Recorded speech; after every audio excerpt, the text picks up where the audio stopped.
Ladies and germs, welcome back to Bored Now, a Buffy the Vampire Slayer podcast hosted by me, the final girl. You guys, I am so excited for who we have on the show today. I am obsessed with her Buffy talks. I am obsessed with her takes. And I think if you are on Buffy Talk, you guys are loving her too. I'm tagged in her content all the time. I get so excited. All my friends send me her TikToks in private message. And I'm like, I've already seen it. Like, I already love it. Like, I can't wait to talk to her. Welcome to Board Now, Alicia Cook. Thank you so much for coming on. Oh my God, I'm so excited. And thanks for such a warm welcome since I popped out of the clear blue sky and started talking about Buffy randomly. Really did kind of just pop out of nowhere. I was trying to think of when I first saw you. I was trying to think of like what take it was because like I know my favorite take of yours, and we're going to talk about that. I'm so excited. But I was trying to think of like what take it really was. I think you were on a walk and you were just talking, and I was like, damn, I never thought of this before. Like you I think it is because you are a poet, right? Because you are an author and a writer and all of this. And so I think that you think differently than just an average viewer who's watching the series. And so I don't know, I love it. What made you decide to like start getting on TikTok and sharing your views? Honestly, the state of the world, like joy sometimes is hard to come by. And my online presence is very much professional based, I guess. Like it's my writing, it's very much my like writing world. I'm a professional writer. And I wanted, not that that's not enjoyable, but it's work. And I wanted to like, I don't know, 13-year-old me was like fiending for a community like this. I wanted to talk about Buffy so bad when I was like 12 and 13 years old, and there was really no formal or readily available way to do it, in my opinion. Message boards aside. So like I said, why am I not doing this? I have takes. Why am I not doing this? Because I'm interacting with the content. Like I was already like keeping up. You would pop up on my page, and I was like, that's it. I'm going to talk about Buffy now. And it was just because I wanted more joy in my life. And Buffy has always brought me so much joy. I love that so much. That's the same reason why I started creating Buffy content. I was seeing like my friends create it and I was like, you know what? Like I'm pretty knowledgeable on it. Like and I Right. think I have like an interesting take on things and so I speak to that 12-year-old. That's what I always say. I speak to me as a 12-year-old because it's the same thing. I never had anyone to talk to about it. I had a couple friends who were into it, but like they weren't into it like how I was obsessed with it. And I feel like we all found each other now as adults, and I just absolutely love it.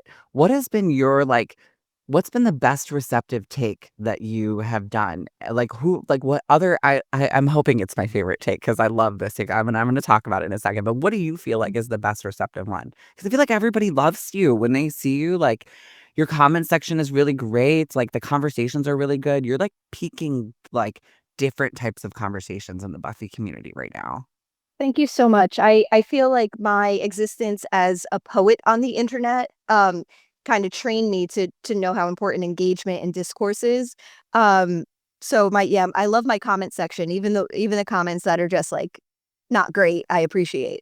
Um my I think what has people love my Ben Glory jokes, and they're not mine, but the fact that I won't break the joke, like, even when people are yelling at me in the comments saying I need to watch the show and I don't understand that Ben is Glory, I'm just like, "What are you talking about?" Like, playing into that joke. I think that's, like, probably an ongoing joke, like, I'm starting to get tagged in other people's jokes on that now, which I love, not to take credit. My favorite take is that the off-camera meeting of Angel and Buffy in season 6, and Yeah. how that's my favorite because I'm gonna say it up front because people could stop listening now if they want, but, like, I am team Angel, always have been. Um, Love Spike as a character. I thought he was a wonderful gray area character. I loved him. Did not love him as a romantic lead. Um, but yeah, so I love that idea that Buffy, after being resurrected against her will, got all her days back, Mhm. including that lost day with Angel. And that's what they talked about. So that's my favorite take. I don't know what yours is of mine, but That's my second favorite take of yours because I love the fact that it also reinforces how in season 7, when Giles is having that conversation with her and he's like, knowing what you know now, would you do it all over again? Would you sacrifice yourself for Dawn? And she's like, no, because she now knows it all because she was there and she sees it all. She sees what she really had to give up. And it's that day, it's that moment, it's the thing that she wanted the most in this world is to be with Angel, and she just couldn't. And to know that she did, and to know that she had that day, and she still sacrificed herself for the cause and still didn't get to have that day and get to keep that, it's kind of like a big fuck you to her. And so for Giles to say knowing now what you know, it just reinforces that theory. And you are the only person I have ever seen talk about that. You're the only person in the Buffy community, I feel like, who has brought it up. And, like, when you did, everybody it was like an aha moment, like, "Oh, shit," because even I was yeah. like, "This reinforces it for" like, I was like, "This reinforces what he's saying," like, "Oh my god," it was brilliant. My favorite take is the Buffy and, Dracula take. I Okay. 'cause Yeah, that pissed people off. Like, they thought they had gotcha moments with me. They were like, "He comes back in the comics," and I was like, "I know, I read the comics. It doesn't mean that he wasn't part of the monk's plan." right. The timing is sus, like, the timing of him coming and then Dawn popping up in that at the end of that episode. That and the other take that the Angel Buffy take, I don't claim credit to, like, maybe I've talked about it more on, like, a more, like, granular level. Awareness to it. Yeah, like, Other people aren't, that's the thing, that's what's right. great. I think I've saw that back in, like, the BuffySlayer.com days, like, back, and I was like, "Who do I have to talk to about it?" About both those things. I love it. Because the fan theory always is that, like, yes, the monks brought him there as a distraction. That's been the long-standing fan theory, but nobody has ever connected it to that Dracula really isn't there, that he's not really there, and tying it to Spike and Anya being the only 2 people who have a relationship with him or who have had an established meeting with him, aren't the ones who actually see him or interact with him in the episode, just, like, reinforces that, and it just makes so much more sense that that's what they would do. I think so, like, I think that regardless of him popping back up in the comics, like, Dawn is there now, right? It didn't mean that she was always there, so, like, it doesn't mean that he doesn't exist. I mean, we could this could be a whole separate episode, because I know we're talking about season 1 today, but and then the fact that they drink from each other, I'm like, Right, out of nowhere in season 5, Buffy starts saying, "The monks made her from me. She's me. Summer's blood." Says right. who? Like, there's no exposition for that. Maybe there's subtext, and that's the subtext I read, that Dracula got her blood. It makes so much sense. It makes so much sense because like, to me, I love that scene. I'm getting ready to start watching when this airs, I don't know if I'll be still deep diving season 5. I just finished, Into the Woods, which is one of my favorite episodes of the season because it's like a masterclass in storytelling. And so I'm getting ready to come up on the family episode and where she does your blood, it's my blood. It's like, you're made from me. And you're right, you're so true. They never confirmed that. Like, where does she get that from? She tells Giles when she is revealing to him on her couch in her home about Dawn, she says, "They made her from me." And it's like, did the monk tell you that? Like, because he didn't. Like, we all watched the same thing, Mhm. right? And so I I love that even if they didn't, right? In her head, they did. In her head, it's a realization that whoever this is, whatever powerful being this is, they shaped her and they took me and knew that I was strong enough to handle it, knew that I was strong enough to protect her, but also the fact that all of the qualities inside of me they want in her, I'm gonna protect this.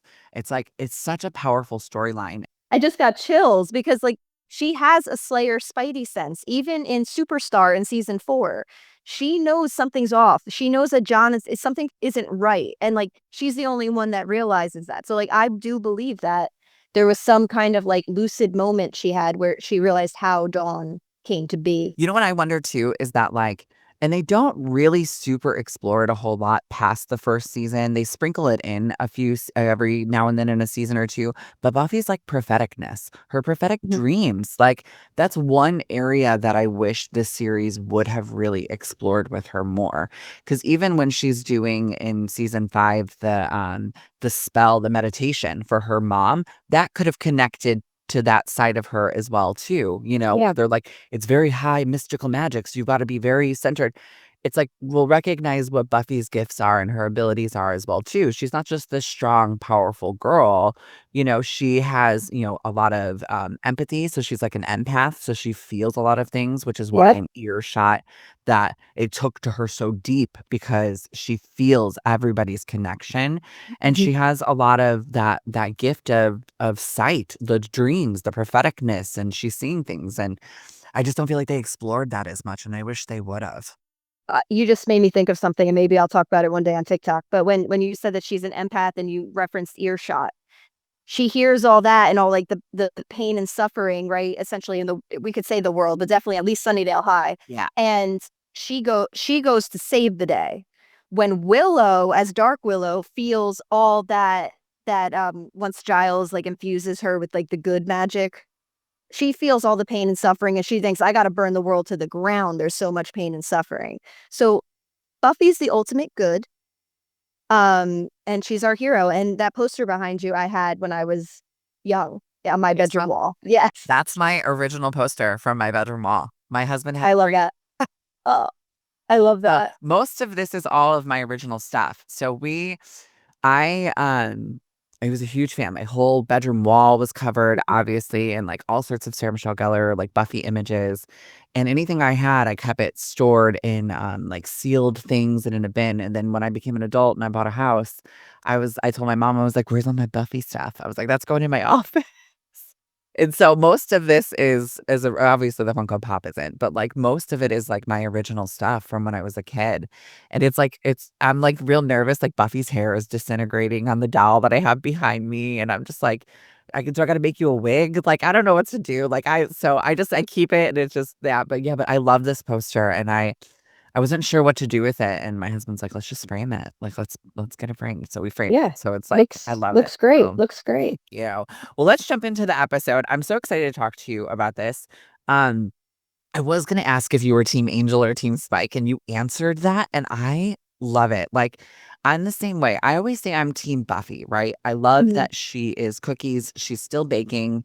But I just there's a hold on me with Angel. I above here, you can't see it, but I've got all the romanticized stuff of them. I've got all the trading cards framed, and I love their journey and I love their story. But like, why do you think, in the long run, like, who do you think is her soulmate? Like, because Buffy thinks that it's Angel and Sarah thinks that it's Angel, but do you think that her soulmate truly is him? Or do you think like me? Like, I think she hasn't found her soulmate yet. Well, Alicia Cook, the person, does not believe in soulmates. Oh, okay. But I'm going to answer this because I understand your question, obviously. Yeah. I believe she is connected to Angel in a way that could be described as soulmates. Like they even could hop into each other's dreams.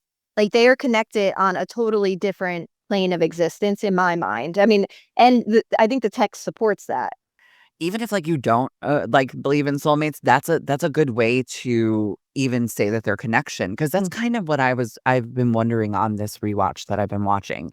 Even when I was like getting through season 2 on my TikTok deep dives, I when we got to the episode of Men's is when I was really like I viewed their relationship so different. I just viewed it as like, oh, he's cute and he's hunky and he's a vampire with a soul and he's into her. And it's the universal monster aspect. It's like you can't, it's like, oh, but it's great. But in Amends, when they had that connective dream, is when I started questioning, like, are they tied together cosmically? They are. Like, is there something there that's supposed to be not just this, oh, it's your first love? It's Yeah. more, it's something deeper, right? It is, and they could even sense each other. So if you go back to season like, once Angel leaves, season 4, Pangs, the Thanksgiving episode, she like stops in her tracks, like she senses something. And that they are cosmically linked. Like their destinies are intertwined. And yeah, later on in the series, maybe you could argue that for Spike because Spike goes on his own journey of redemption. But from the start, these two characters are linked in such a way. Um, and I don't think one exists without the other.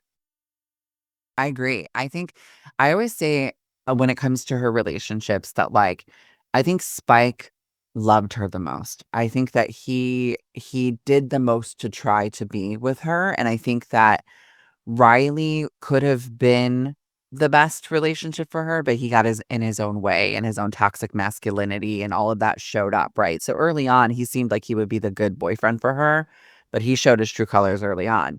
And so I feel like each boyfriend kind of serves their purpose. And I really do feel like her and Angel are just kind of, they're just connected. They're otherworldly connected. Mhm. And I think that in the long run, I think that's who Buffy wants to be with, and I think that's why she's never been able to fully commit and give herself to anybody else properly. Yeah, I mean, she says that a couple times throughout the show. In season 5, when she's talking about how she's not going to sacrifice Dawn, she says, "I loved Angel more than anything in this in this world, and I sacrificed him. I'm not doing that with Dawn." And then I think it's season 7 where she brings up Angel again and has, when she might have to take out Anya. Anya, she's like, So like I killed Angel. around. And it's shut the conversation down. Yeah, it shuts the whole conversation down. You remember you gave me Willow's message, take his ass? I never said that, and I'm like, I wish. Again, we're on the wrong season, but I love it because I love that that's what I'm gonna like, that's what I'm gonna ask you next is like, what is your Buffy story? Because I love that like you're just as deep as a fan as like me. Like I love it because it's like literally talking to another nerd. Like it's literally talking to another 12-year-old kid who's a nerd. And so I imagine you're probably a lot younger than me, but did you watch Buffy in real time when it aired, or was it like because you're you were 12, so like how old were you when you first saw it? Like, what's your story, and why yeah. did it stick for you? So I watched it in real time. My first episode was Teacher's Pet, and obviously I needed the background for my one friend that had watched it that season. Gave me like the rundown. But Teacher's Pet was my first episode. And then I was able to catch up during the summer break between season 1 and season 2, and then I watched it in real time until it ended. I watched Angel, I read the comics, but, yeah, I mean, I age transparency. I'm 39, and, Yeah, yeah. I'm 40. Oh, So you're at the close. same. Yeah, Yeah. I'm turning 40 in, like, 6 months. Oh, Yeah. welcome to the 40 club. I'm looking forward to the next decade, but, yeah, so my friend was like, "Hey," she was over my house, and she was like, "Look, can we watch Buffy?" And I was like, "What's Buffy?" And I latched on almost instantly, and I made a point to tell you my first episode was Teacher's Pet because it's not it's not one of the best episodes. No. And that latched me on. Like that, I was like, "Oh, this show," like something happened to me as I think I was like 12 or 13, like I said, but and then my friend just stopped watching the show, and I watched it, usually with my mother, because parental guidance and all that, and she became, like, a fan of the show. She enjoyed the show. She helped me understand things. My mom's very well read, and, like, she was able to explain things I didn't understand. Like, I'll never forget the season 2 finale when when when Angel got his soul back. I celebrated. I was like, "He's back. They could be together." And my mom was like, "No, the demon is awake. She still needs to sacrifice him." And she was the one that connected those dots for me because, like, younger me didn't understand it. Like, Buffy still had to see something through, no matter how difficult. So but other than that, I did not have one single friend other than the one friend that introduced me to the show that watched the show, let alone became obsessed with it like I was. So, I was very much othered. I was very much there were a lot of, like, jokes at my expense, but I did not care. Like, I also knew from an early age that I was going to be a writer for a living, like, I knew that. So, I knew that what I was watching was an amazing piece of, like, cinema, and I was all in very early on. What's Right? your story? I love it. Same thing. I was severely bullied too, and I kind of went through some stuff, and then when it premiered, it caught me off guard because like I had watched, there was a movie on ABC called Beverly Hills Family Robinson with Sarah Michelle Gellar in it. And they were promoting it, see her before she plays Buffy. On the wonderful world of Disney, Buffy Sarah Michelle Gellar is shipwrecked. Now, she's not slaying vampires. Being shipwrecked on this island definitely changed the way I looked at the world. She's about to capture someone's heart. Sarah Michelle Gellar, Martin Mull, and Ally McBeal's Diane Cannon. Beverly Hills Family Robinson. ABC next. And I was like, see her before she plays Buffy. And I loved the film because like I loved the original film so much. And I was like, Buffy? I was like, what? I was like, they're gonna have a TV show. I wasn't prepared. And so when it aired, that 2-hour episode, I was obsessed, like, right from the start. I was like, "Oh my god," like, I didn't understand about being canceled or any of that type of stuff, and so I just was like, "I can't wait until next week." But then that Saturday, they re-aired it, and so I recorded it on a VHS, and I watched it, like, every day until the next episode came on, and I was obsessed. My situation with school was a little different. I would hear the girls, like, talking about Buffy or talking about Angel, and I would try to, like, have conversations with them, and I was just the weird bullied kid, and so I'd be like, "Oh," I'd perk up, and I'd be like, "Someone else is talking about Buffy," but they just never let me in the conversation. So I didn't really have anyone to, like, talk to about it. I wish my mom would've watched it with me. I would, like, beg her to watch it with me, and my mom would be like, "I just don't get it. That's your thing, or you're fine." She watched the first episode, and she's like, "This isn't for me," and I'm like, "Okay, mom." So that I was obsessed with it too right from the start, and I feel like now we all kind of have just found each other online. Like, I always say, like, we're all the weirdos. So, like, but we're not weird, we're the cool kids, but, like, it just I'm okay with being weird. Weird has done me well in my life and my same, professional. me too. I never know if anybody's gonna be offended when I say that because, like, I love being weird. I love not being normal. I feel like growing up, like, when you're, like, overweight and like, you're poor, you don't fit in with anybody, and, like, I had, like, greasy blonde hair and braces, and I was the, like, stigma of what, like, every, like, 90s and 80s movie, what they make fun of the kids. That's, like, what I looked like, right? And so when you grow up like that, like, you just wanna be normal. And I think that's why I related to Buffy, right? I think that's why I related to the series is because she just wanted to be a normal girl. She just wanted to live her life. I I love that take. I call that a take because you're right, Buffy desperately, especially in the high school years, wanted just normal girl things. But yeah, this is I think where I'm grateful for my mother again because she was like the one to tell me like don't conform. Yes. This like so my shout out to Gail Cook, but like it's done me well. And I never viewed Buffy in that way. Like I never focused on the fact that she was trying to maintain normalcy. Gosh, that's all I saw. This is why I love having these conversations because it's like you see the other fans' perspective of it. And so what did you see in Buffy then? What did you see with her? I saw someone who had a lot. I saw eldest daughter. Yeah, okay. That if like in retrospect, because what I don't remember what 12-year-old me saw a hot David Boreanaz and was like, yes, still love him. So I do think that I'm like I definitely see like that pressure, weight of the world type stuff, and if anyone cares about like my life, my writing outside of Buffy, like my writing is very mental health, mental addiction, grief based. So that's what I saw. I saw it a lot. I saw a lot of loss and also like the eldest daughter syndrome, even though she was an only child for, until the plot dictated it not so. But I can see that too. I see that. I see that perspective. You're 100% right. Mm. And I think that this series allows for that, right? And I think that with you being a creative, I'm a creative too. I think anybody who's a creative, I think they are drawn to the show because it is pieced together so well. And I always say it's a masterclass in storytelling because it really is. Even this first season, we as a fandom kind of give it a lot of shit. We kind of are like, if you're gonna watch Buffy, you gotta get through the first season. And I think doing this rewatch and doing the podcast, I really realized that some of us who say that, like I'm one of those people. it does a disservice to it because even though this first season is so tonally different than the whole rest of the series, it still is important.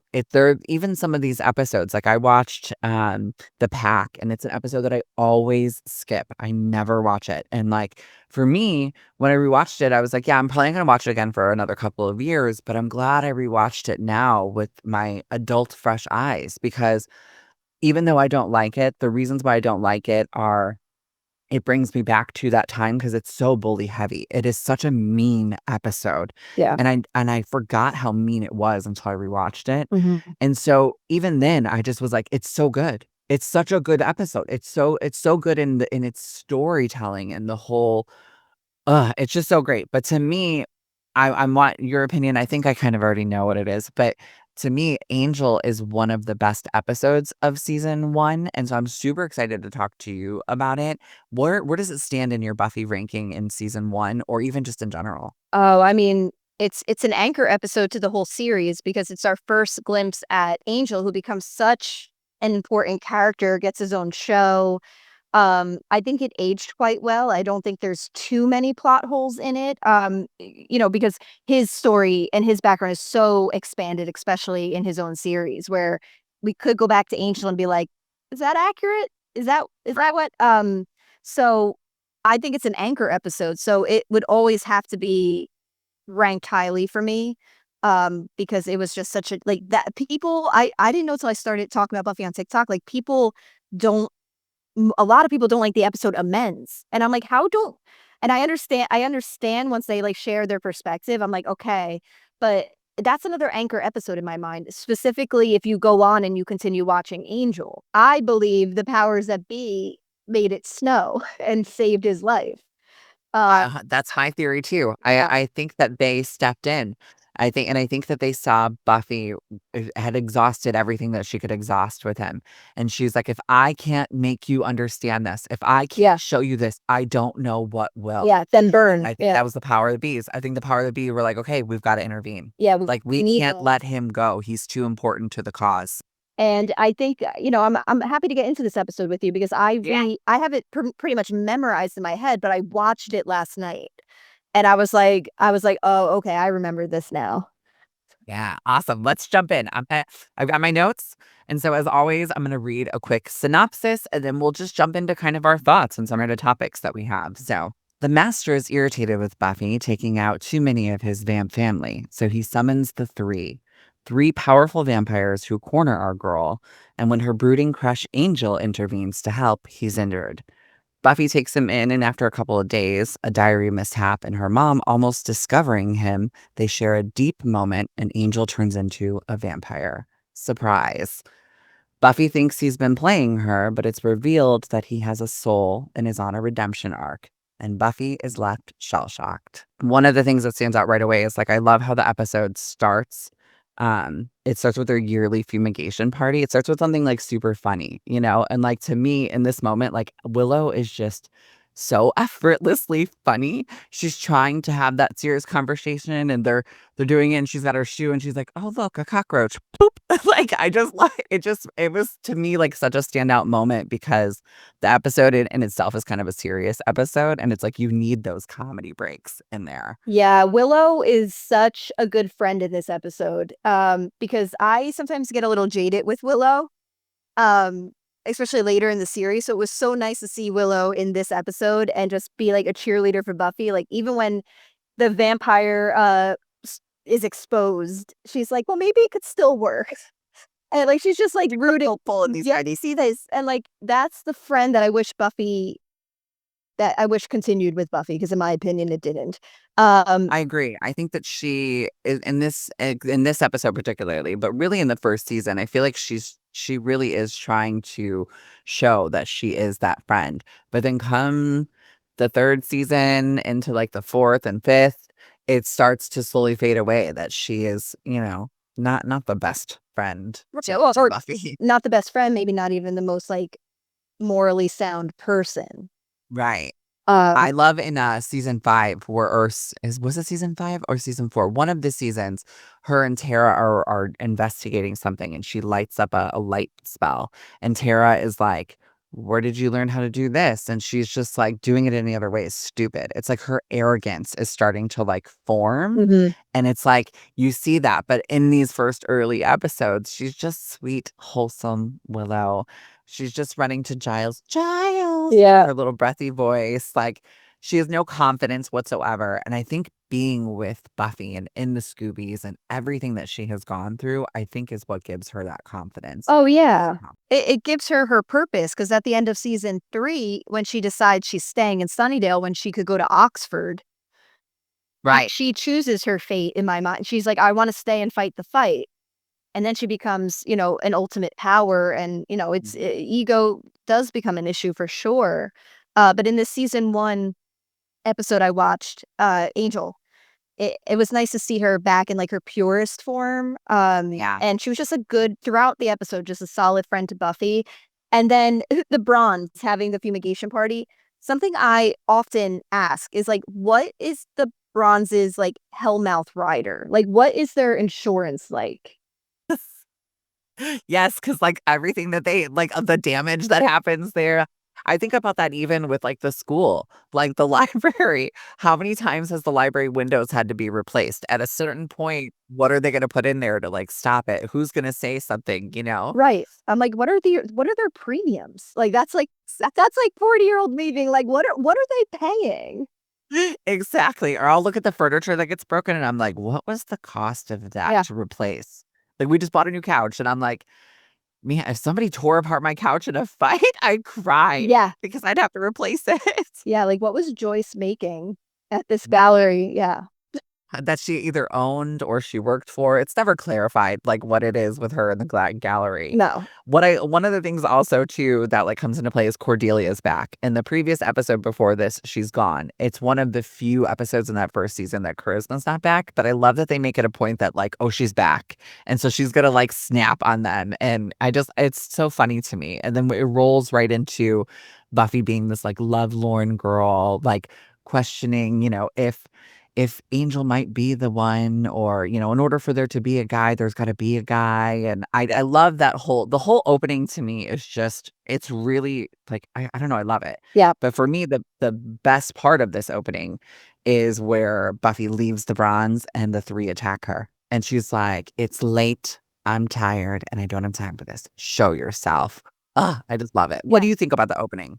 I think the opening, is great for the episode. It shows her literally, like you said, being this, like, just this, like, ennui, this melancholy, like, sad with her girlfriend that there's not even a boy to talk about, and then walking home alone at night in Sunnydale and knowing that there's danger around her and she just has no time for it. She's like, "Just come on, let's get this over with." And I think that that's like the hero shot, the hero moment. And it snaps you back into the reality that Buffy's like a badass and she doesn't even know what's going to show itself, but like it doesn't matter because she knows she has to face it. So let's just do it. And then of course, like Angel showing up is always a good thing because in season 1 we don't get enough of Angel. He wasn't a cast, like he wasn't full time. So and I'm not even sure that they knew what they were doing with him at that point.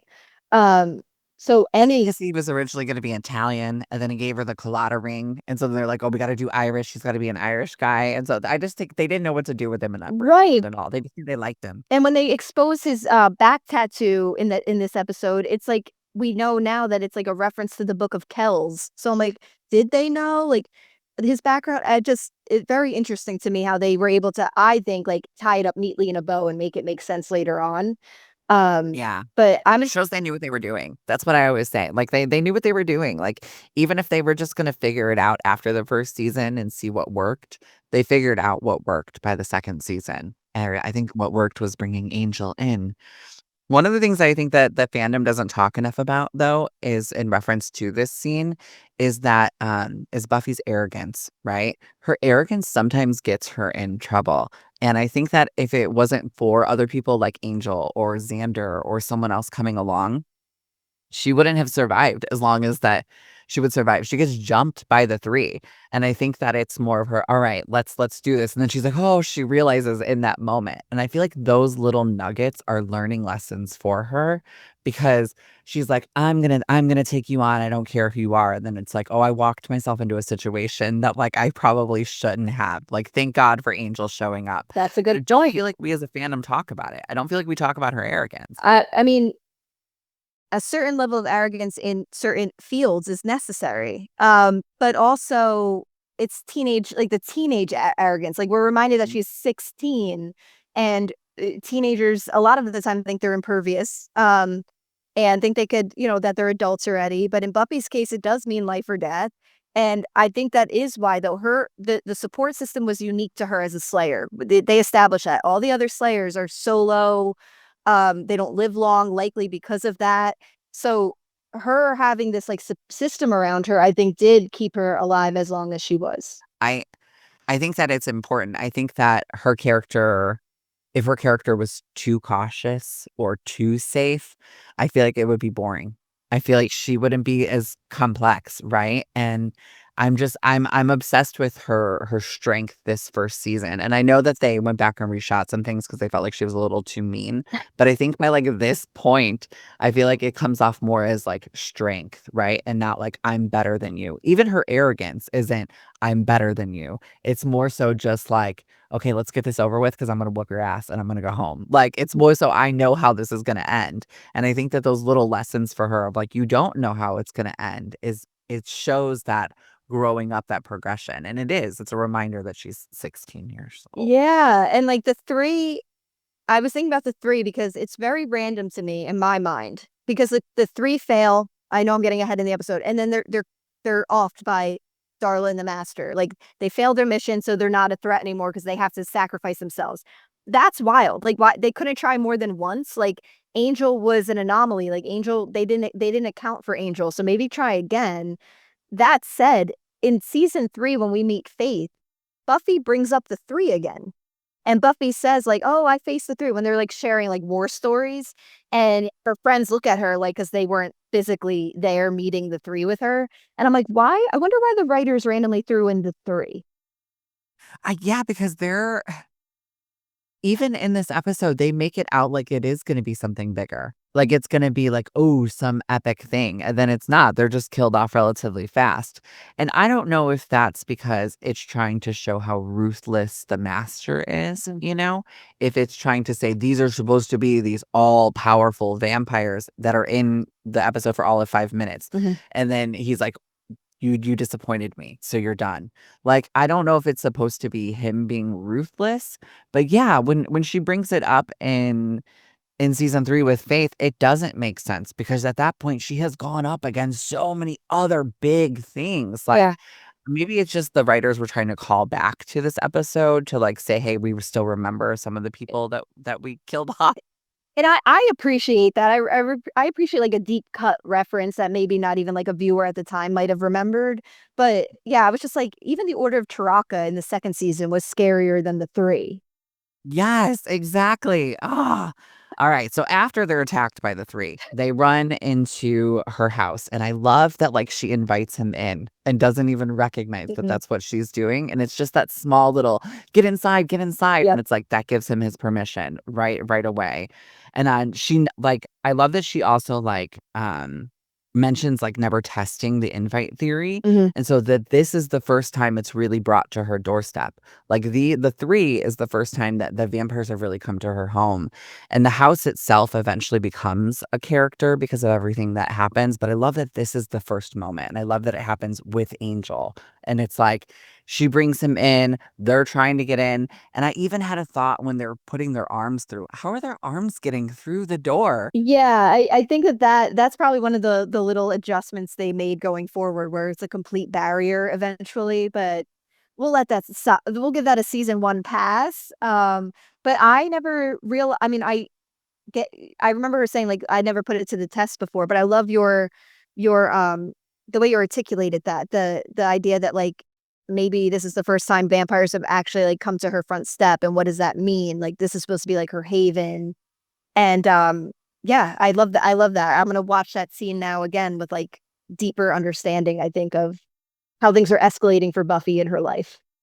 I think we forget that Buffy was just recently called. Mhm. And I think that because we know the film was in 1992, we know the history of Mm. Buffy. And so we think that like she's coming in with such history. But from the start, she's coming in and or the school's already in session. It's not the first day of school. So she's coming into school the first session. She just burned down her gym at her last Right. school. And the events of the movie only took place over the course of like a couple weeks. Yeah. And so she relatively has only been called for maybe 6 months. It's not even been the full year.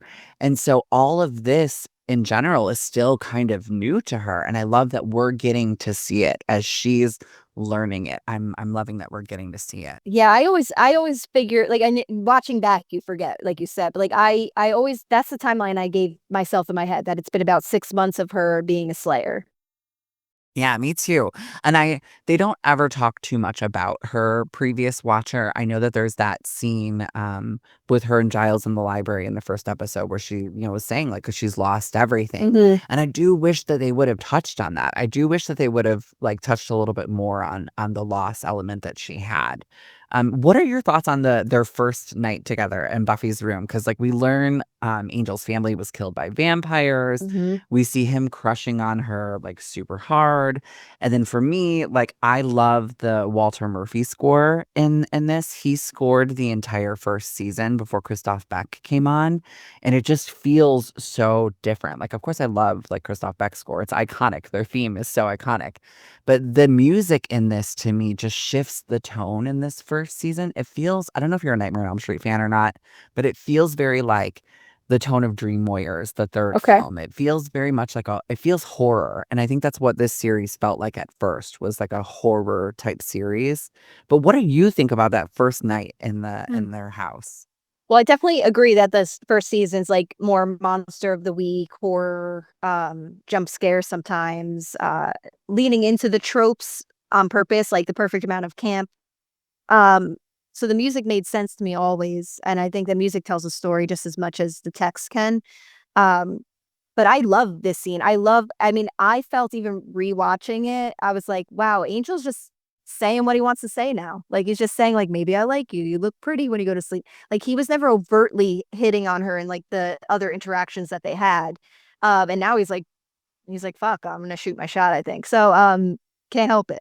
So I love that. I love the slow burn. I love the excitement that she gets when she, like, kinda tests, like, "Do you snore?" And he says, like, "It's been a while since someone could tell me." And so she's like, "Okay, it's been a while since he's been, like, with someone." She obviously knows that he's older than her, so I'm sure she knows that he's had some kind of experience. Um, but I love that. I love that they have this intimate screen time together because I was fiending for it back then. Like, season 1 did not have enough Angel. No, I agree. He would pop in and pop out. And so when this episode came on, it was like, if I know it's not the episode that gave him his own series, but it just felt like it was the episode that really showed how good of an actor he is. Mm. Like how just even in his deep thought, David has this way about him where he can be in a room and not say anything in the dialogue, but he's saying stuff in his expressions and how he's brooding. And we'll get to that in the timeline of it. But even when like Darla's like saying to like Mhm. forcing him while he's just sitting there and he's like, "Leave me alone." Yeah. You just see it. You just feel it really in it. It's like a testament to who he is as an actor. I wanted to shout out to the director of this, Scott Brazil. Sadly, he passed away in 2006, and he only did this episode. But what I love about this episode is the juxtaposition that he did having the cast and how he had them on camera. And so when they're in the library scene, particularly when it's Willow, Xander, Giles, and Buffy, and they're all talking, just the dimensional proportions of them in there, it's such a beautiful shot. The scene is so beautiful because they're all acting together and interacting with each other, and it just felt real. And I feel like a lot of teen shows back then weren't that way. They didn't feel real. They didn't feel like the cast interacted well with each other. It just felt like they were young, hot cast members who were acting on screen. And this felt like they were in a school library. This felt like they were together researching and talking about the three, and Giles is annoyed with then they're the three that he's annoyed with, and it's like it just felt very real, even just visually how he had set up this scene. And I was very surprised that he only directed one episode of Buffy, and the episode he directed is this one, and it's a fan favorite. It really is a fan favorite. Yeah, it's beautifully shot, and I know, like, this is more your world, your director hat on, but, like, and producer hat on, like, I appreciated the shots for sure. I thought the use of shadow was very well used, particularly over Angel's face, like, showing only half because the duality of Angel, and I thought that was kind of showing that on screen, was that you won't know one side of him. Um, but yeah, it was beautifully shot. I gotta start looking up. So what I do is I look up the writers. I'm like, who wrote this episode? Who did this? Because that's my brain. So I love that you shared the director bit because I had no idea. Yeah, and see, I'm that way. I look up the directors. I don't look up who writes it. And it's because like I want to see, or the cinematographer, because I love how things are set up. I think David Greenwald wrote this episode. I'm not sure. I have to look at it, but I'm pretty sure he wrote this one. I think so. Because I we often say that like the creator he's created Buffy, obviously. But I really feel like it's the people that were on the team that really shaped who Buffy was, like Marty Noxon, David Greenwald, Jana Spenson. I feel like they were the ones who truly shaped Buffy, because some of our favorite episodes weren't even written by the creator. They were written by him, or David Greenwald or Marty Noxon. So I love this episode so much that he's the one who did it, because it's like it's a stamp. Like this is his stamp. This is what I'm gonna be on this series. I have a question for you that I'm wondering if you feel the same way that I do. Why is Giles just now training Buffy 7 episodes in? I was just hoping this is the first time we were seeing it on screen. I mean, it feels like it's the first time he's really testing her, and she's kind of like, are you so advanced past this? I just think, how are we here? Like, it took us this long to Yeah, get here. I had that thought crossed my mind because I do think that the best fans of any type of art critique it. Like, you gotta. You can't just, like, I have people in my comments, every episode of Buffy's perfect. I can't, like, when I say, like, these are what I would cut, or this is what like, you're not a better fan because you won't critique the art. Like, again, as a writer, I have books in stores. I have people reviewing my work all the time. Like, those reviews are not personal. They're not meant for me. They're meant for another consumer. So again, that's the angle I come from. But if we want to give Giles even more benefit of the doubt, or like a pass, um, this might be the first big evil reputation wise. Like, they're supposed to be these assassins, right? So maybe he's like, oh crap, let's see where she's at, because this is an actual threat that I'm worried about. Yeah. I know he, in one of the, What's My Line Part 1, when Kendra comes, he's like, I forbid the Slayer handbook because I recognized early on that you weren't going to be this way. And I think in the moment in Welcome to the Hellmouth, where she snaps at him and tells him that like, I've lost everything. What do you do? Watch? And he, like, you could see it on his face of like, it's his first charge. So it's like, for him, he's like, I didn't realize it's really in this depth. He's very much like Wesley in the beginning. And so it's like, I didn't realize it was this much into it. I've got to adjust how I teach her. So maybe it is because it's like the first big bad. He's probably like, oh shoot, like I have to jump on this. I have to get on this. And she's already like, let me play with the crossbow. Like, which I love the crossbow. Mr. Pointy is the like thing that like always gets like stuck out for her weapon, or her Sith, whatever it's called. But I feel like her crossbow doesn't get enough No, and love. it's often used for humor too, because it's not that the success rate of her using the crossbow is not that high, but she loves the crossbow, and even loves the but like, it's probably not her best tool, but she loves it, so let her use it. But yeah, I enjoy when the crossbow comes up. I even like, there's one scene, I believe, with like Dawn at one point where she's playing and the crossbow accidentally goes off. Like, no one in that crew should use the crossbow, not even Buffy, but like I love that. And then it's referenced again when she's like looking for the crossbow in the car with Xander in season 7. And she's like, I'm not allowed to touch it since the last incident with Miss Kitty Fantastic. Yeah, like they allude to killing the cat because we never see the cat again. And it's like, I live for stuff like that because that's the stuff that you could watch it and not care about that reference, right? But I think it adds so much more depth and humor to the show because a lot of people don't realize how funny Buffy the show is. It's so funny. And that's what I love about this series is that it won't give you a break. It'll give you 3 episodes that are like, oh my God, I need a breather. And just when you're thinking I need a breather of how serious it is, they throw in like the funniest episode of the season Yeah. of the series. And I love that because it's not just all shock and hard stories and Buffy's got to get through this. It's hilarious. There even in this first season, Cordelia is so funny. Like Charisma Carpenter's comedic timing is absolutely, it's perfection to me. But one of the things that we got to talk about, and it's not that I'm dreading talking about this part. It's just more so for me, like, I have such mixed feelings about this, but we've got to talk about the age gap between Angel and Buffy. And, why do you think that we as fans rationalize their relationship when you think about it and you think about the age gap, like it kind of is predatory. And even if he looks 20 years old, that doesn't mean he is 20 years old and she's 16, and you look at it through like a 2025 lens, it feels very ick, but like I like to look at it through a dated lens and I say it's for the time. It is what the time is. I rationalize it through that. I think partly because I love Buffy and Angel's story. And I don't know if that's why the fandom does too. Like I don't know if that's why we excuse it, but more so recently I've been noticing in conversations over the past 6 months, I would say, a lot of people are talking about this and they are talking about the age gap between Buffy and him and they feel like that he shouldn't have pursued her. And I feel like he wanted to pursue her, obviously, but I feel like he very much was telling her, like, we can't do this. We can't do this. And I don't know. Why do you think it is that we excuse this with the two of them? Well, I definitely acknowledge that the way we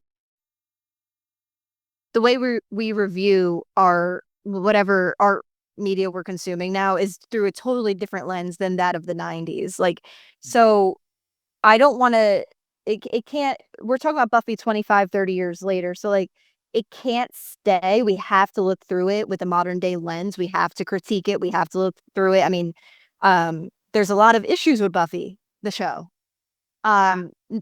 Angel's age notwithstanding, there's a lot of issues, but I always looked at it as more of this is like the realm of fantasy. Like we have to extend our thinking to what this universe is, and we have to put ourselves in that universe because I know that Anya ultimately becomes a same age as the Scooby's mortal, but she's 1,000+ years old mentally. The same thing. Yes. I'm so glad you brought this up. Yeah, I mean, that's how I look at it, where it's like, and I don't see many people batting an eye to that.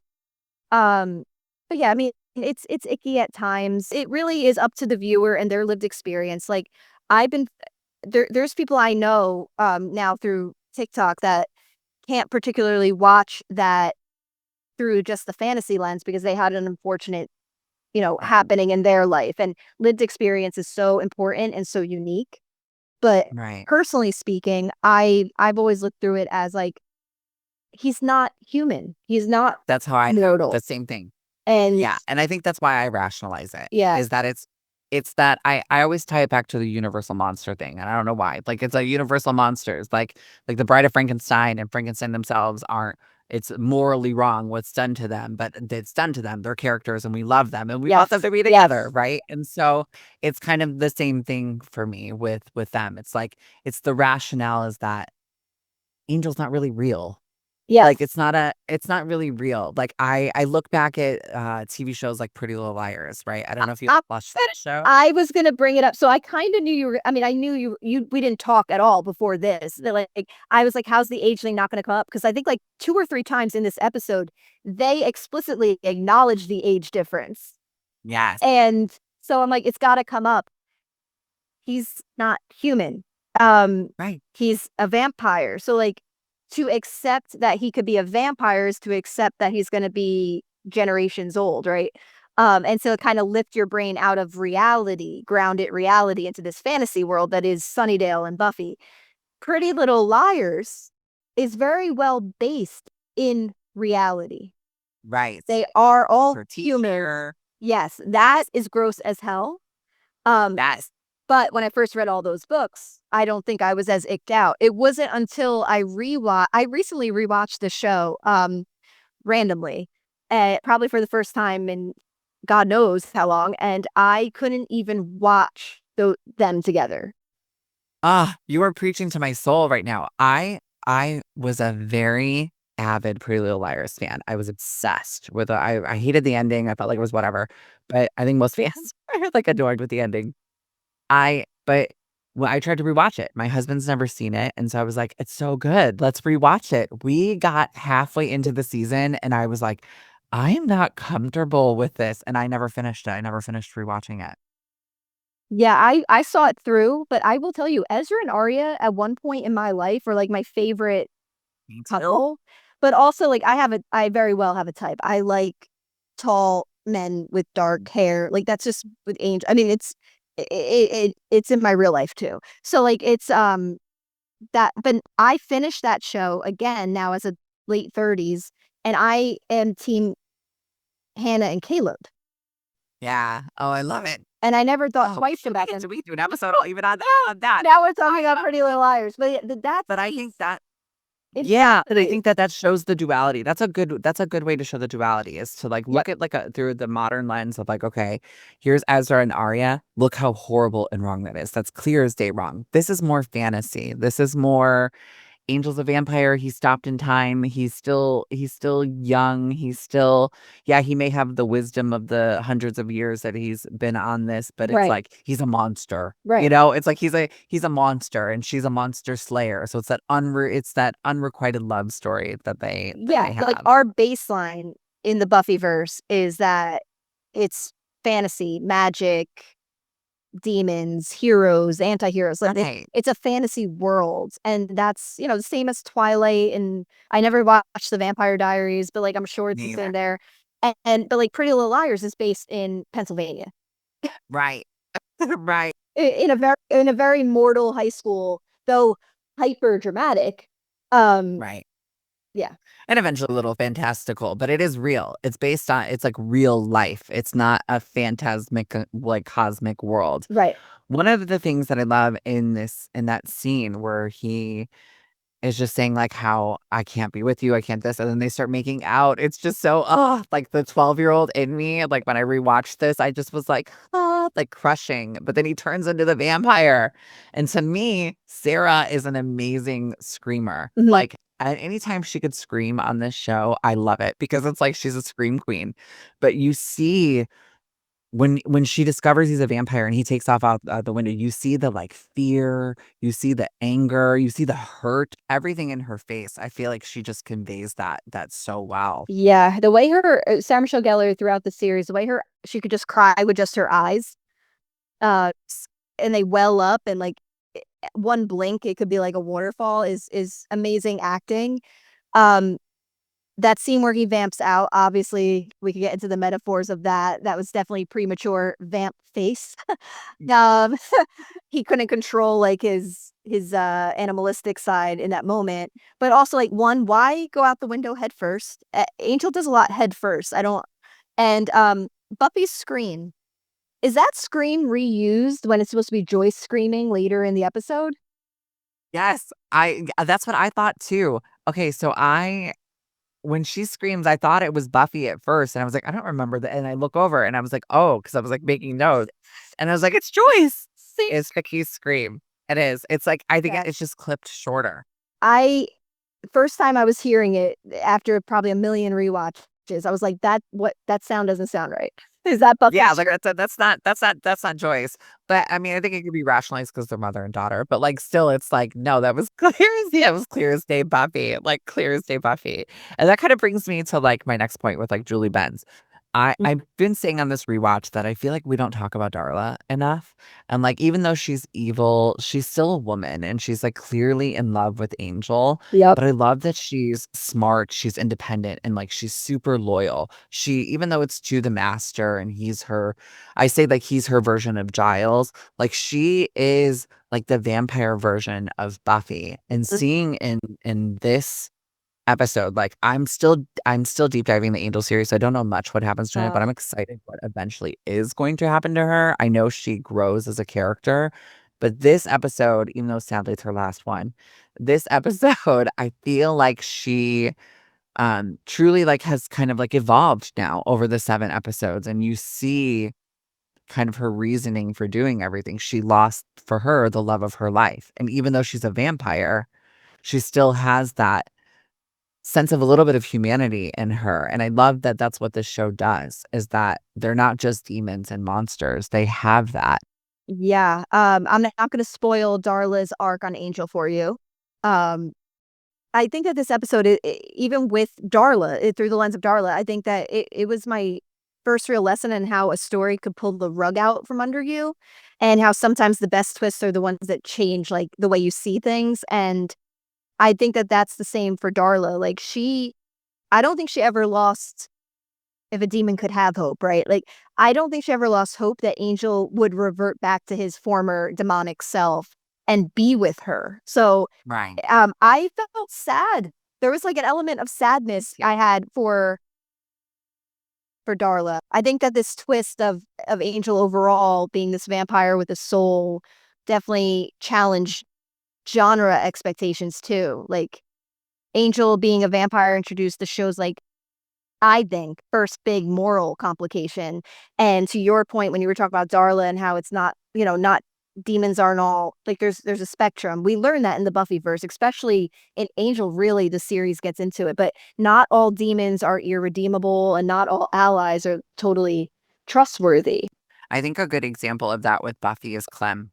Yes. Clem he looks like his scary version, all of that stuff is all big and all, but like he's got the biggest heart and he's like the biggest softie. And I think that it expands into the world and adds this complexity that other shows didn't really have at that time. Yeah, absolutely. And I think that because especially the horror genre or whatever genre you want to put Buffy in, Buffy season 1 in, is that monsters are bad. And they even have that conversation, right? Once he's revealed to be a vampire, Xander's like, he's a vampire, you're a slayer. And then Giles is even like, yeah, that's your thing. You gotta kill him.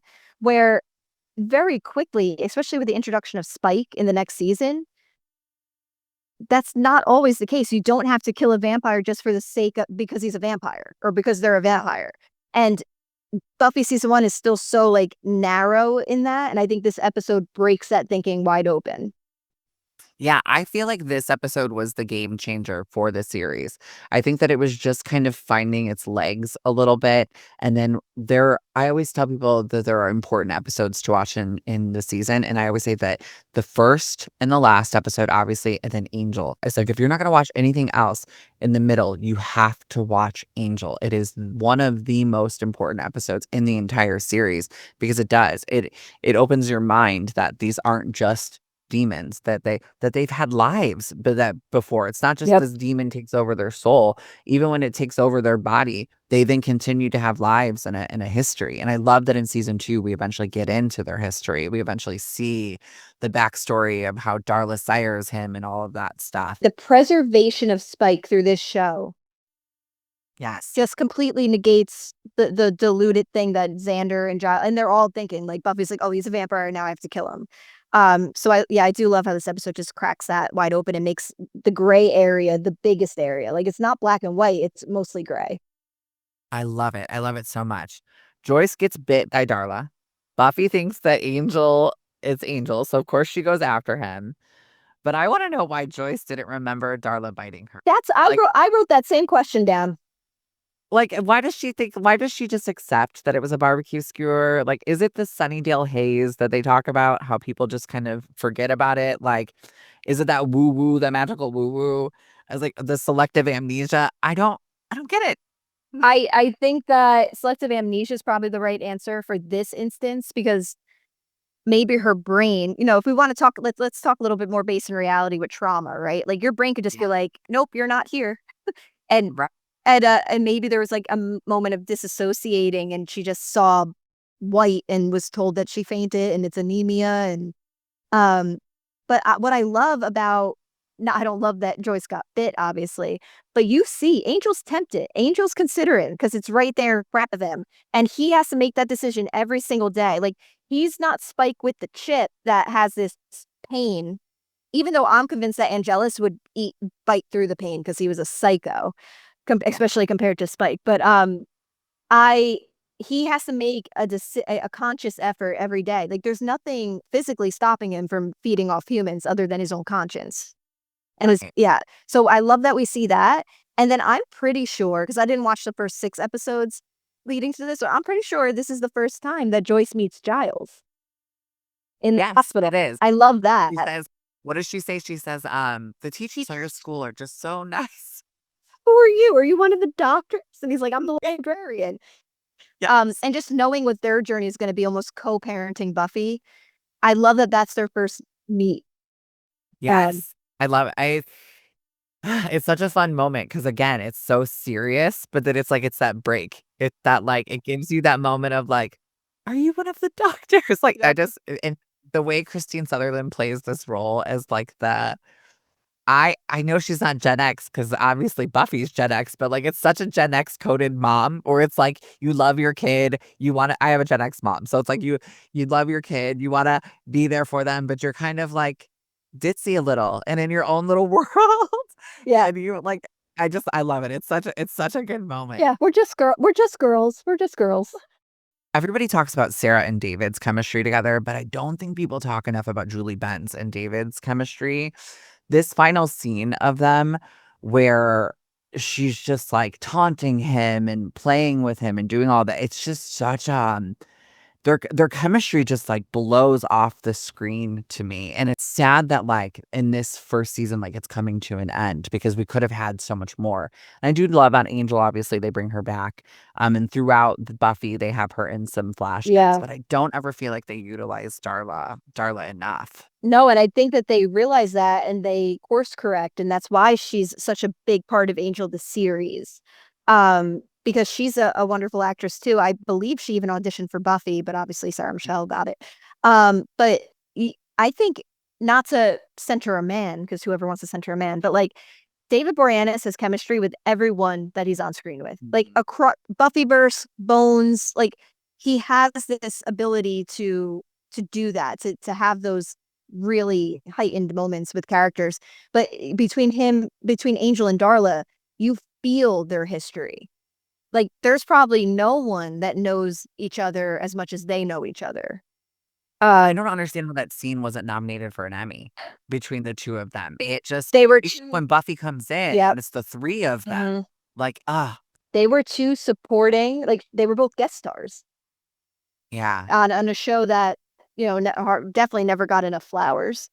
No, on a fledgling network. But yeah, that too. But yeah, Darla in this episode, but I mean, especially in the Angel series, I think like always was meant to represent Angel's vampire demon past.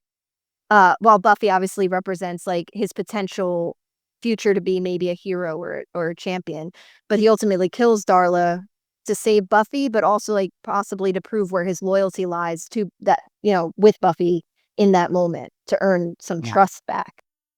And it's so sad. Like I agree with your earlier statement because that's one of the notes I made too, that this scene just when she looks back at him, it's so heartbreaking. I started crying because Yeah. it's like she is evil and she's demonic because she's a vampire, but like in that moment you just see the girl who's in love and she just wanted her person back. Yep. And he's the one who did it, and he did it for someone else. Yeah, and she knows that because she's not a vamp that dusts fast, and she's able to have a last word and look back, and her last word is literally angel with like a question mark. Like she can't believe that he's the one that just killed her, dusted her. But during their talk in the apartment, going back a little bit, she says something like, did you think she was going to see your true face and give you a kiss or whatever? And I love that actually happens in season 2. In What's My Line, she Buffy and him kiss and have a moment with his vamp face on, because she allegedly doesn't even notice that he had changed. And that Angel, I find, as a character, never forgets anything. That's why he's king of brooding. So Yeah. I would like to think, like, internally, my headcanon is that when Buffy has that moment with him in season 2, he remembers Darla basically saying she's never going to love your true self, your true face, and that coming, like, kind of full circle. I think that also opens it up for when they finally make love and she loses her virginity. I think that moment is also his acceptance of it, is that, like, she's seen me and still loved me at what I am, the monster inside of me that's now reflected outside of me, and didn't even notice it. This is real love for me. This is the person I can expose myself to, and she's not gonna be judging me. And I think Yeah. that's why it's that one true moment of happiness for him, because that's why he doesn't change his soul if he sleeps with somebody else on the Angel series. It's because it's not a one moment of true connection with that person. Yeah. And it's I love it. I I forgot all about that moment where she says that to him. Do you Yeah. think that That struck me because What's My Line Part 1 and 2 is some of my favorite Buffy work. And it's obviously we meet Kendra, and I immediately thought of that. I'm like, oh, they see that through. They do have her be intimate with him with a vamp face on. And I love that. It was just, like, again, great storytelling, great referring back to things. But I am glad they kind of I believe that they wrote themselves into a corner at first with how Angel could lose his soul. yeah, And I think that we were meant to think that it was because he had sex, because he had an orgasm. right.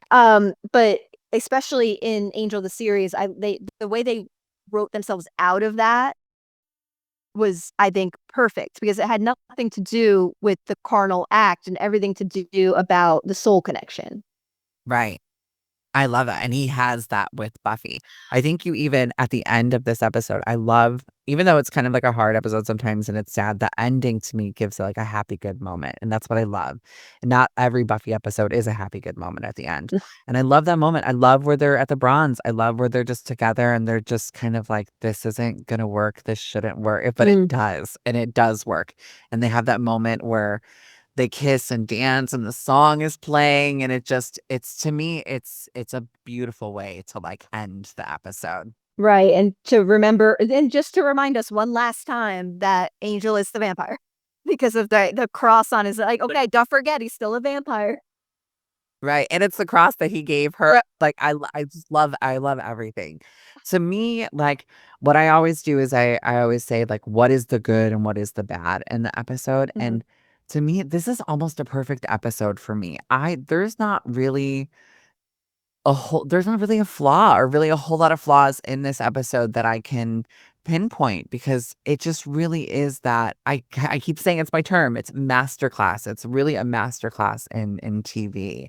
And so do you feel that way too? Like, do you feel like there's not a whole lot to critique on it, or did we miss anything, or are there any points that we didn't hit that, like, really stood out for you? I mean, I think I agree, first and foremost, but, like, I could always split hairs, right? Like, but yeah, I mean, we could set aside they didn't fully understand the barrier rule yet, so, like, that arm gets into the house, like, but that's just, like, you're working out the kinks. You're a mid-season replacement. You're 13, 12, whatever, however many episodes. Oh, hold on. Before you get into this, the fact that you said it's 13 episodes, I always joke that we're in a Mandela effect with Buffy the Vampire Slayer, because I could have sworn when it premiered it was 13 episodes. And I thought that was the whole point. It was a mid-season replacement, 13, because it's a spooky number.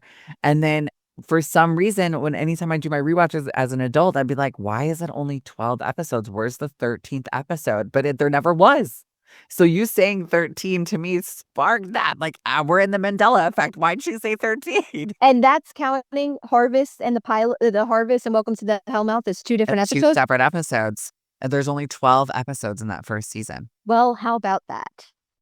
Right? Maybe the oracles took back the episode. Um, wow. Okay. Yeah, I always just assumed 13, but yeah, 12, 13. The only question I have, because I know we needed more Buffy and Angel needed to have another meetup. They needed that first kiss. It couldn't be in a public place. Intimate in her bedroom made sense to me. But why was he still there? Why did he spend the whole day at her house? Yeah. Was he waiting for her? Do you think that he was maybe wanting to see her again and it was an excuse? I think Or like, she went back though. She knew that he was staying. Like she went to school and she did her training with Giles and she went home and she brought him dinner in a bag, in a Ziploc bag, and she knew that he was waiting there. Like, what'd she do today? And I read a little, and there's the joke with the diary again to show that she's a young girl. But like, yeah. I don't know why he was there. I think, okay, he had to avoid daylight, maybe. But how? He thinks that, but she doesn't know that. Right. So, like, what was his excuse to stay? Or was there a general understanding about why he was staying other than I'm a vampire, I can't leave during the day?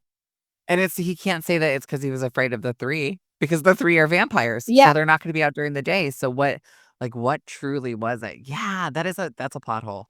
It's a little plot hole. I've seen other people talk about it occasionally, but like it's not anything like we don't have to dig that deep to see this plot hole. Like, why was he still there? But like we know it was a plot device. We needed them to meet up again in her bedroom. Yeah. Let's all just maybe say it's because he wanted to see her. He wanted to Listen, with her. He truly was loving her from this. yeah, 1996, 97, 98, David Boreanaz can hang out in my bedroom as long as he wants. So I wanna ask you a question. I ask everybody this question comes on, and it could be about season 1, it could be about the entire series, and you don't even have to answer it if you don't want to. But what is your hot take? Like, what's a Buffy hot take that you want to share? So my hot take, I have two, but one of them is that I believe it was my first Buffy TikTok, my first Buffy talk. I came out swinging. I think that Buffy should have ended with season 5. Wait, you think Buffy should have ended with season 5? I think that was a series finale, The Gift. 100%. And it was definitely designed like that just in case they didn't get picked up, UPN, whatever. It was definitely, I thought it was a beautiful wrap up of 5 solid seasons. I know I'm not a season 6 apologist. I'm not a season 6 fan. I understand that that's probably the most divisive season. I look at season 6 and 7 as bonus. Like, oh, we got 2 more years of Buffy, but Buffy the character was just beat down and really never stopped getting beat down after The Gift. Yes. My opinion. I always say the same thing. The season, I would have been 100% okay if it ended on season 5. I'm glad we got 2 more seasons. I will always take more Buffy. Right. And it's the same thing. It's a bonus episode. It's like bonus episodes for me. But for me, Buffy's story was complete with The Gift. I feel like Welcome to Hellmouth and The Harvest is 1 episode, and then Prophecy Girl, and then The Gift. Those 3 episodes, if you don't watch anything in the entire series and you watch those 3 episodes, you get to see her journey. You can see everything come to a head. I think the first original Slayer saying to her, death is your gift. Mhm. I think that a lot of people don't recognize that it's not the act of death that is her gift. It's the fact that she's going to now die, save the world, fulfill her prophecy, and she gets to live in peace the rest of her life and eternity. It's the gift of I've done everything that I'm supposed to do. I accept who I am as a Slayer. Finally, after 5 years, I fully accept my destiny. Yep. My destiny is to save the world. And if that means that I have to die, then I'm going to do it to stop the world. And I know that what I'm doing is, in the end, it's going to pay off. That's why she tells Dawn, tell Giles, I figured it out. I'm going to be okay. Yeah. It's going to be okay. You have to take care of them now. You're of me. You're me. You get to take care of them now. And I figured it out. I'm okay. Yeah. Live. Chills again. Ugh. That And just even the beginning of the episode, incorporating a single normal everyday vampire again, and the kid being like, "You're just a girl," and she's like, "That's what I keep saying." Like, it was just like a perfect wrap up. I will say one of the best twists in Buffy, besides the whole dawn of it all, is the fact that she was in heaven, like a heaven dimension. I think that's a wonderful twist. I think that it wasn't them saving the day, her friends. It was not them rescuing Buffy. It was them, against her consent, giving Buffy more torment. um, but yeah, that's my hot take, is that I would have been completely content with Buffy ending in season 5, like before they had to show her what another rock bottom looked like. Right. I felt like she They died with destroy her in dignity. season 6. Yeah, I destroy her. Her whole life, they destroy her in season 6. And I think, how unfair is that for her? yeah, and I do think, though, That's what she's had to come back to. it is a perfect representation, though, of trauma response. Yeah. You know, going after, looking for emptiness, like, and her connecting with Spike in that time. Like, it all made sense, but why do I have to watch my favorite character go through that? Yeah. She's done enough. She's given enough. And yeah, another hot take, which isn't necessarily a hot take, and it's kind of what you've already said a few times, is that, so because I'm talking publicly about Buffy now, it's like seeping into my real world again. And Yeah. my brother's 5 years younger than me. So like, he was so young when I was a Buffy fan. He knew I was a Buffy fan. And I think he's going to realize he remembers more than he thinks. But him and his girlfriend now are watching Buffy, her first time and his first time, I think, as an adult. He's watched Angel. So he's watching it like reverse.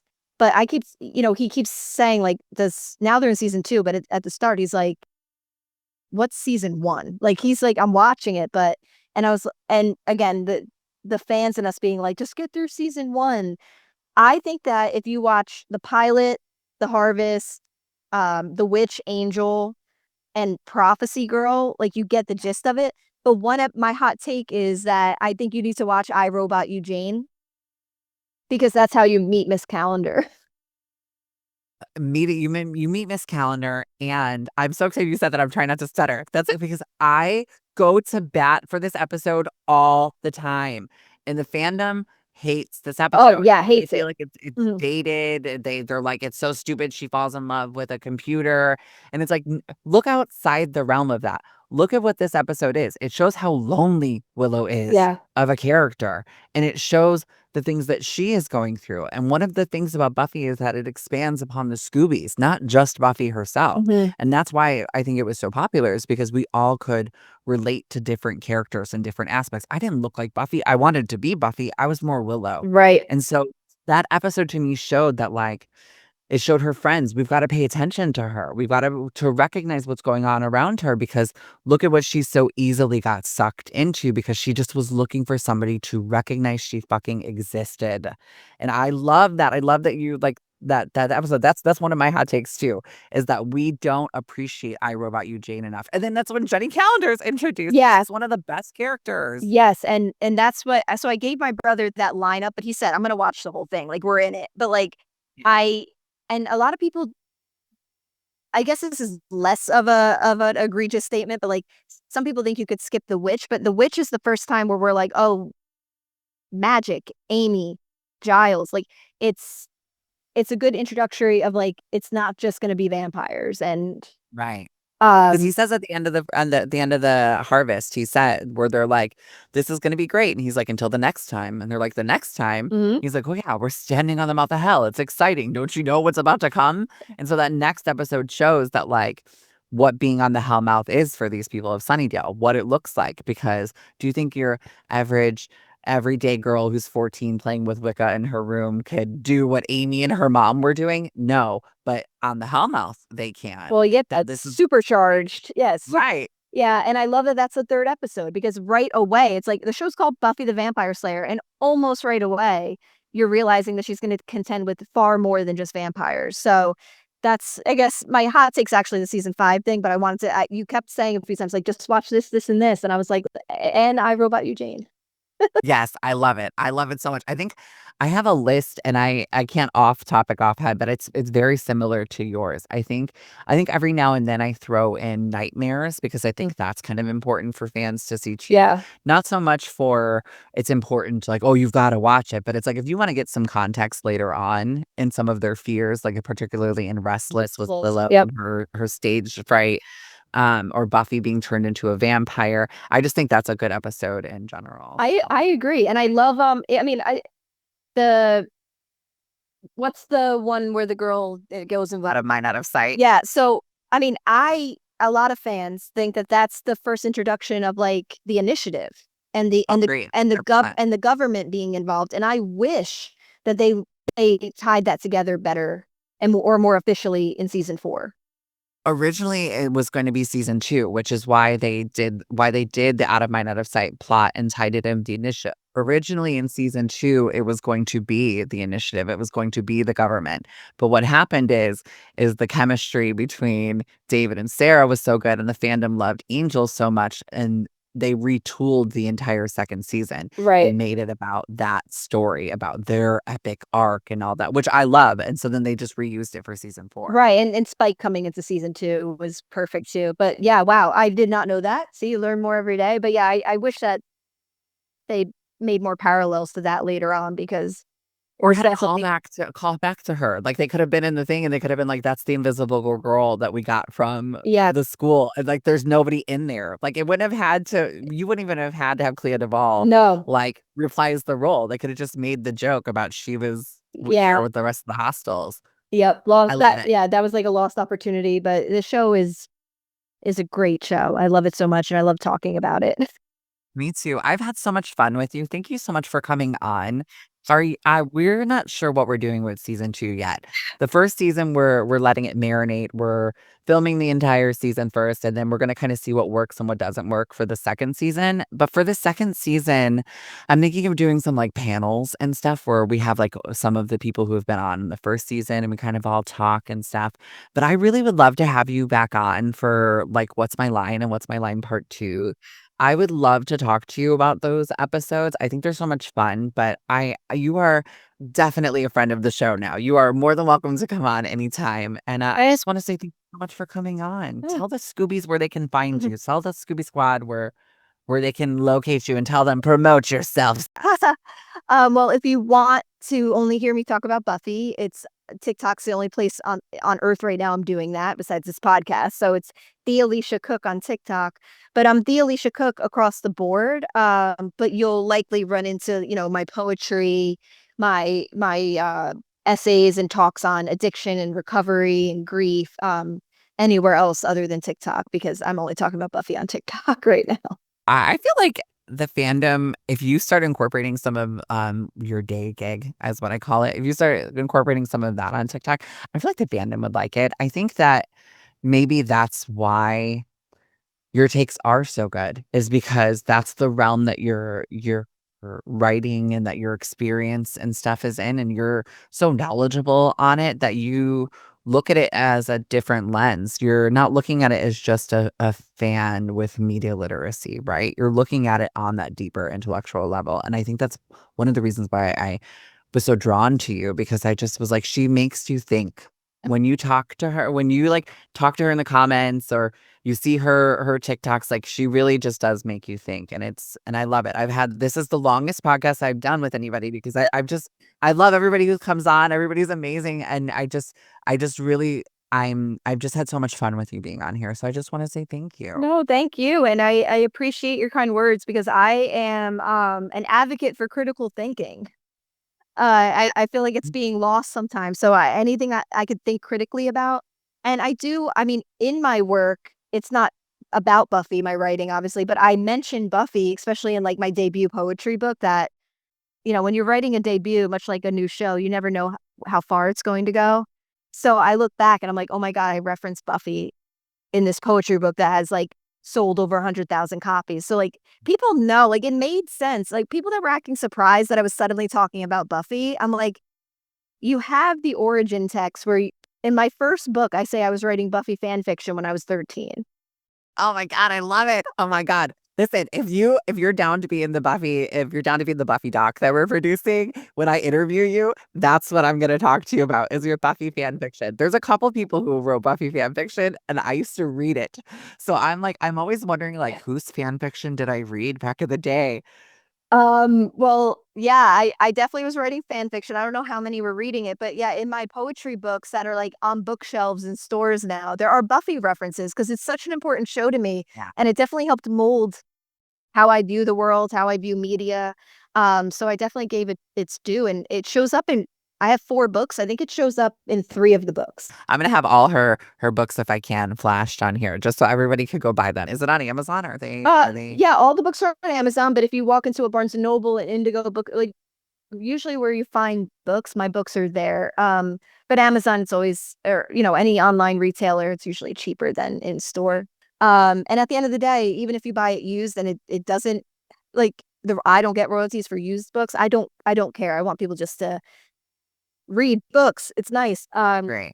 But yeah, maybe one day I'll talk about on TikTok about how Buffy in has appeared in my books because it's been so influential to me. I love that. I think you should. I think that community is so important. And I think that what you're doing, I think you're building a community on there. And I'm so glad to have you a part of our community now. So thank you so much for coming on. Thank you. I wanted to say thank you guys so much for tuning in to Bored Now, a Buffy the Vampire Slayer podcast. And make sure that you guys are following us everywhere. We're on Spotify, Apple Podcasts. The video will be on YouTube. And of course, the clips from this will be all over my TikTok and everywhere that we are. So make sure you're following us to keep with all the updates.